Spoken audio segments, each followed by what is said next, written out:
welcome Clerk Tabor. Hi, I'm Tony Tabor, City Clerk.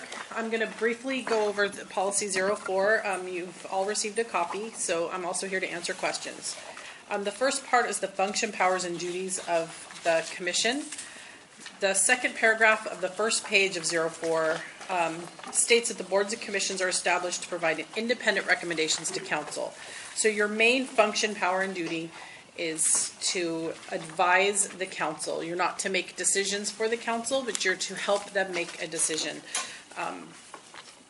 They have a large group, a large amount of things to look at in the city. They're looking at budget, police, fire, emergency preparedness, hiring policies, and they're looking at everything. And it's helpful to have commissions who are focused, who can have a narrow focus in one aspect of the city, to enable you guys to give them advice on, your neighborhood's issues. For human services, the human services issues that maybe they can't spend as much time on as they'd like. So that's your main function, power, and duty. And 04 is the policy that tells you what you can do, what you can't do, and you need to read through these. The first section we're not going to go through. That's the recruitment. You have the caucus. You've all been through it, so you understand how that works. There is a change for unanticipated vacancies. Those will now be nominated by Council Appointment Advisory Commission. So that's new. That's on page 9. So I wanted to highlight that for you. So the caucus process is pretty much the same, but unanticipated vacancies, the applications will be given to the CAC.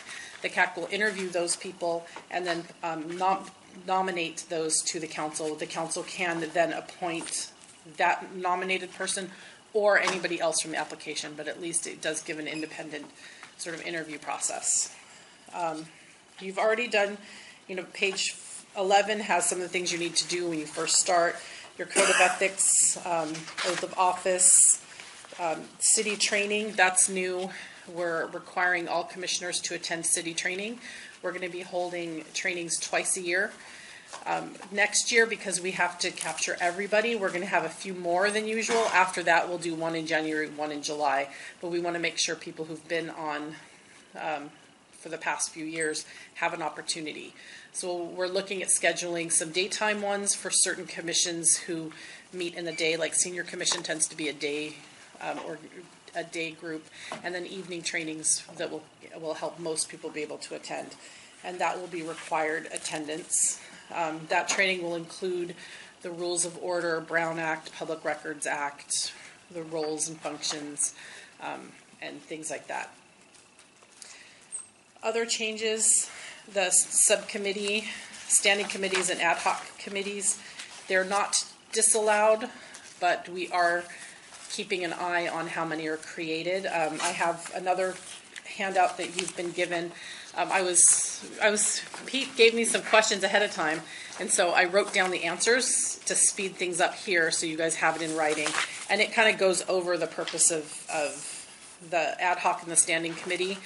A standing committee is one that you need to have all the time. That should be approved by your designated committee. In a lot of cases, it's rules. Some commissions answer to other committees. So they'll say, yes, we agree, you should have the standing committee. And it's sort of checks and balances, because some commissions might want to have, we want to have all sorts of standing committees, and that's extra work for staff, because any committee that's created by the legislative body has to have minutes, has to be agendized, has to have formal meetings. So that's one of the reasons we just need to make sure that they're appropriate. Ad hoc committees, those are when you have a smaller group, they're focused, they're short-term. Some of the examples he gave was budget and like study session, or the priority setting session. It would be completely appropriate to have an ad hoc committee of less than a quorum, I would say 3 or 4 people, who can really go into the budget, really talk to each other outside of meetings, outside of the formal system. They can do it through email or through phone, because it's an ad hoc, and then come back to the whole commission and give a report, so the whole commission doesn't have to nitpick through the budget. So that's sort of the purpose of an ad hoc. It needs to be for 6 months or less. If you do have an ad hoc that everybody, staff, and you have all decided, wow, this ad hoc commission or committee is really beneficial to our work, at that point you can take it to rules or your designated committee. Those two words are too close together. And say, hey, we've been meeting as an ad hoc, but we really feel the need to make it a standing committee and get their approval. So you're not completely restricted. It's just sort of a way to make sure people stop and think before they just create a bunch of committees. Another change is, and we've only had this with a couple of commissions, members of the public or former commissioners cannot sit on subcommittees as voting members or as non-voting members. We have term limits for a reason. When somebody's termed out, they're off the commission. New people get to come in and sit on the commissions and committees. So that was one thing we've eliminated. And that's mentioned a few times on page 13. Agenda distribution policy. All agendas are distributed via email. And all agendas and related materials should be posted online prior to the meeting. Occasionally you may have items that, for example, if you get a verbal report from your staff, but they have a handout that enhances their verbal, that can be posted after the meeting, handed out at the meeting and posted after. The point is, if you got to see it, the public needs to be able to see it. You have attendance rules. You can only miss 20% of your meetings. We do deem people resigned if they miss too many meetings. So that's page 15. Commission secretaries are noted to be a member of staff. That was sort of assumed before. We just spelled it out because sometimes commissions might say, well, we want a standing committee and we'll be the secretary ourselves so the staff doesn't have to do extra work, but we're not allowing that. There's rules that have to be followed. It's a lot easier to have a trained person following the rules. Action minute format. That's what the city council uses currently. Action minutes are very short. They have just the action. They should have the person who made the motion, the person who made the second, and the votes, the yeses and the nos. If it's unanimous, you can say unanimous. You don't have to list out every person. And if there's 2 no's, you can just list the no's, knowing that the other people voted yes. But so the minutes should have that. But what they would not be is a synopsis. They're not a verbatim transcript. The staff report, the written word is part of the record. So anything that's handed out to you becomes part of the permanent record. It's listed in the minutes under documents filed and is retained. And the audio record is retained. So if somebody wants the detailed discussions, they can get the audio tape. The reason we go to action minutes is people don't understand how long minutes take to write if you do synopsis. They can take easily 8 hours because it's a skill that is difficult to learn. So the city moved to action minutes. It predates me. They moved to action minutes for the city council 2 clerks before me. So the city council's been doing it for quite a while. So if you want to see what action minutes look like, you can go to our website and look at the city council minutes, and that's what it is. There is sometimes a little bit of discussion put in there if something, if there's direction given to staff. So if part of the discussion is, oh, can staff bring back a report on that, that would be included in the minutes. Other new things, the code of conduct, I think that's not much different. Business cards and emails. So we're assigning emails, and I think they're almost done. We're working with IT. There's quite a few to do. We're requiring everybody to use city emails. They can be, and when you get your city email, you'll have instructions with how you can sync it on your phone. Like I have 4 different emails on my phone, so I don't have to log in wherever I'm at to check personal or work. I have it all on one unit, so you can do that. The reason is it protects you in the event of a Public Records Act request. If you're using your personal emails and somebody requests like all emails sent between this commissioner and that commissioner, they're going to pull your personal emails. And they have the right. Now, our attorney would go through them and say, not related, not related, not related, but our attorneys are going to see your emails. So it's a way to protect you. It also is a bonus. If you don't have Office or Word or Excel at home, you get access to Office 365. So some people are a little excited about that. They're like, I don't have that at home, so you will be able to have Word and Excel at home. It's part of our license with the email. We're also providing business cards that should be used for official business. Basically, if you want to refer somebody to your staff, here's my business card as a neighborhoods commission, or somebody's complaining to you about something, hey, I think that's something the city should look into, here's my business card. We basically just don't want you using your business card to promote yourself for like office, if you're running for office, or somehow making money off of being a commissioner. You don't want to do that. So I can't see you guys using it for unofficial business. Commissioners, this is one I get a lot of questions about. Commissioners may not contact consultants unless authorized by city administration. So if your staff has asked you, hey, can you go talk to the graffiti people and tell them how they're doing in your neighborhood or something. If they've asked you to do it, that's fine. But consultants sometimes will charge you by the hour, and so you think you're just making a phone call to tell this consultant about graffiti cleanup, and now the city's been charged $175 just because you spoke to them. So that's one of the reasons we don't want to get into these accidental costs. But a lot of commissions actually do work with consultants, but under direction of staff. Parks and Rec is one of them. They have one guy who's a liaison with some of the landscapers in some of the parks. So you're not completely banned. You just need to be careful because there could be hidden costs, and they're not going to tell you that, hey, thank you for making me $200. Practice doctors. Yeah, exactly. So your authority, you cannot take independent positions on legislation. Political involvement, you're welcome to be politically active. You just cannot use your commission title. So if you want to endorse a candidate, you can do so, but you cannot endorse the candidate as the chair of the Neighborhoods Commission. He did not ask me that question. I'm just picking on him. So that's one of our things, but he can endorse a candidate on his own if he wants to. If you transmit items to the council, we request a letter. We sort of had it piecemealed throughout the different commissions. The easiest way seems to be you guys write a letter. Now you can decide what you want to say, and then authorize the chair to write a letter to the commission, the rules committee, and it would go to the rules committee because that's where the public record goes. Transmitting your opinion on something, and that's how you would normally do that. And then the commission staff would give it to the rules committee. We're working because this policy was just approved last month. We're still working on getting all the guidelines together, and so it says the city clerk will provide guidelines for such letters.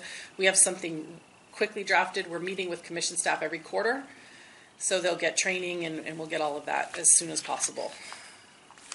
They've already received a little bit of minutes training. And then the back is the commission bylaws template that talks about election of chair. You do have some flexibility. It's there's like little blanks in there. The chair shall be elected for terms of 1 year commencing noon the first meeting day of blank. Well, that could be December or it could be January. You can do it. I don't know if that was actually attached. Do you have zero? Yeah, it's 04 in here.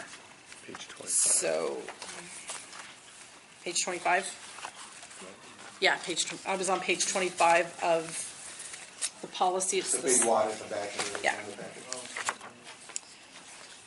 The bylaws can be, adjusted as needed. Did you want me to go over the questions that you had sent briefly? Okay, and I'm here to answer questions. You have questions? Raise your hand and they'll pull sequence you and stuff like that. Commissioner Zika. Yeah, my question is on the online presence. Can we actually add the neighborhood commissioner as a title in the online accounts, or we cannot? On the email accounts? No, on the LinkedIn or Oh. on Facebook or Yes, because that's part of your resume. so we can. You could, you could put that you're on a commission, But but you then- can't use your commission for profit. So you can't say, I'm a neighborhoods commissioner, therefore I have more expertise than this other person, so you should give me your job. Oh, yeah, So, yeah, correct. but you can put But down if it the, is there on my Facebook account That's and I different. make a political argument, then what happens? yeah, but you need, I don't know, has the city attorney talked to you guys about Brown Act Yeah. and stuff? Have they talked to you about social media? So I just, when you say Facebook, you want to keep neighborhoods commission stuff off of Facebook because it can become a potential Brown Act. We're starting to get nervous about those things. So I would say LinkedIn, yes, because that's a really professional site and it's kind of your resume. I would try to keep it off of Facebook because if you get a quorum of people and you accidentally talk about something that's related here, it gets sticky. Hi, John from District 4. I'm new, so I have several points of clarification. You mentioned ad hoc committees, the Brown Act emails is not applicable, is that correct? Yes. Why is that the case? It depends on the type of committee. If you're just saying these 4 people are going to talk about the budget with each other and then bring back a recommendation, then it doesn't need to go through everything. Okay. But Training, what's the duration of the training? Hours? we're still working on that. I don't like to have things over 90 minutes. To me would be the maximum, but I'm doing it with the attorney's office. And we're still working on our syllabus for that. But I think after 90 minutes, people are shut down. I prefer it shorter. Audio minutes, are they public? The audio record is part of the public record. City emails you mentioned. I'm just asking a question. If I had conversations with residents, should I be concerned if I use that domain for that? Yes, once we give you the new email address, you should use that for conversations with residents related to your neighborhood's commission, but not your personal. And it protects you. And it allows the city, if we get a public records request, we've got access to it rather than having to pull your private account. Commissioner Sandoval. Oh, were you done? Yeah, just last question. Endorsements, you said no endorsements, it just has to be done on a personal level, Yes. nothing to do with your commission Right. capacity. And occasionally you might see, if you do see, well, I saw this commissioner give an endorsement, let us know. Because we'll talk to that person and tell them they need to pull their, they need to contact the candidate and get the title removed. Because that does happen, and as soon as we hear about it, we try to fix that. But some people make the mistake. Because I can see that happening. Yeah. They do it on their end, not on my end. Right, and that has happened before where it's that candidate knows that you're a neighborhood's commissioner and they've put your title on there, and then we'll contact the candidate and tell them they need to take it off. Thank you. Let's try to move a little more quickly, you guys. We're in Yeah. trouble tonight. Commissioner Sandoval. Yes, the trainings, will that be done during the weekdays or Can you use weekdays your like microphone? Saturday? Trainings. We're actually going to poll the current sitting commission members to see what days work best for them, so we can get the days that work best for everybody. Because we don't want, especially since we have to do so many people this round, in the future it'll be smaller groups of people, it'll be easier. But we're trying to have 2 to 3 in January, at least one day, at least one evening, and we've been talking about whether or not a Saturday would be something people would go to. So we'll be sending out a poll to everybody and find out. I believe in the past it was done on Saturday. That's the reason I'm asking the question. Yeah, we haven't done commission training on this scale since I've been here at least. We have done some things on Saturdays though, for polling. Yeah, The public. Ernest is aware of what I'm talking about. Okay. Okay. Commissioner Estrada. Oh, thank you, Robert. Commissioner Estrada. So I'm sure you'll issue guidelines when you provide the city email addresses that we need Yes. to use. And I'm just trying to think on a practical level, then I'll probably use them to communicate with commission staff Yes. and with other commissioners. And if I'm on an ad hoc committee, I can't envision myself ever using it to reach out to residents because I would probably take input rather than broadcast it. So does that seem Yeah, like use? Okay. everybody's different. Some Yeah, people won't use it hardly ever, and some people will email all the time. Okay, got it, perfect, thanks. Commissioner Bergen.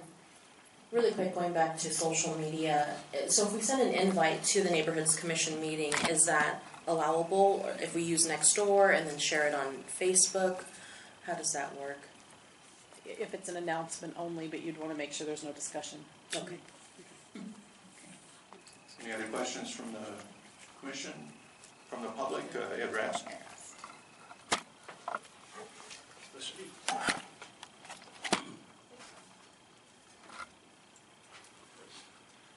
Ed Rask speaking. Yeah, there's a delay. It clicked on. I hear it. You're, okay. Ed Rask speaking for myself. If you're going to use action minutes, the issue therefore is that all of you are going to have to basically be very clear and talk loudly into the microphones. Otherwise, when we go to listen to the tape afterwards, we're not going to be able to hear you. And that's one of the issues. When I've been here, most of you don't lean in. You need to lean in and get about this far away. Otherwise, we're not going to be able to hear you. Yes, I appreciate that. We've thought of that. About 3 inches from your mouth, get right up to it and chew on it. Thank you. Everything else that I had questions was answered. Thank you. I still have one more question. Commissioner Sika. Yeah, regarding contacting the communities, can I actually hold sessions on weekends, basically communicate with the community, finding what the issues are? Is there any protocol for that? Can I actually serve something there, coffee or something, or I'm actually not allowed? Well, Neighborhoods Commission is slightly different than everybody else, so I think that may be an attorney question because they know your makeup better. But because you're Neighborhoods Commission and you're appointed by the neighborhood groups, I would assume that you should be going out to your neighborhood communities or talking with them. As far as if you want to spend your own money buying coffee, that's fine. If you want to spend the city's, you have to follow the food and beverage policy. No, either spend my own money or Right. get sponsored. Can I actually get it sponsored? Is it possible? I have to look at the policies on that. So I don't know that off the top of my head. Maybe one last. One last one, sorry. This is close enough. Okay, go. Just to have some clarification, because I do tend to go to all the, or at least I try to go to all the neighborhood meeting associations, and a lot of them have my personal email right now, because obviously I wasn't. Right, sorry. obviously. If they still continue to send me emails there, should I just tell them, block them and tell them, I need you to start sending me emails here? Yeah, you could also start forwarding them to your new and responding from your new and letting them know that you have a new one. I think that would be one way to do it. I think whatever you're comfortable with. Okay, I just wanted. That's what I would do mainly because it would I think forwarding it reminds me. Yeah, I appreciate it. Clerk Tabor, thank you so much. Your directness, your preparedness, it's really nice to have that here. And if you have any other questions about 04, you can call our office. I'm not the only expert on 04. We've got a couple other people who've worked heavily on this. Is it better call or email? I prefer email. Great. I like the written word. Is the email included? It's tony.tabor@sanjoseca.gov. And I'm easy to spell, toni.taber.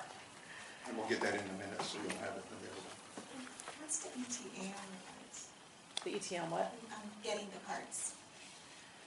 As soon as we have the emails, the person who's in charge of the emails is out at a training this week. I know when she left last week, she said they were still waiting on a few of the commissions to come through because there's a lot that they're having to create in IT. Great, thank you very much. Okay, you guys, we're already deep in a hole here, so let's kind of move this along.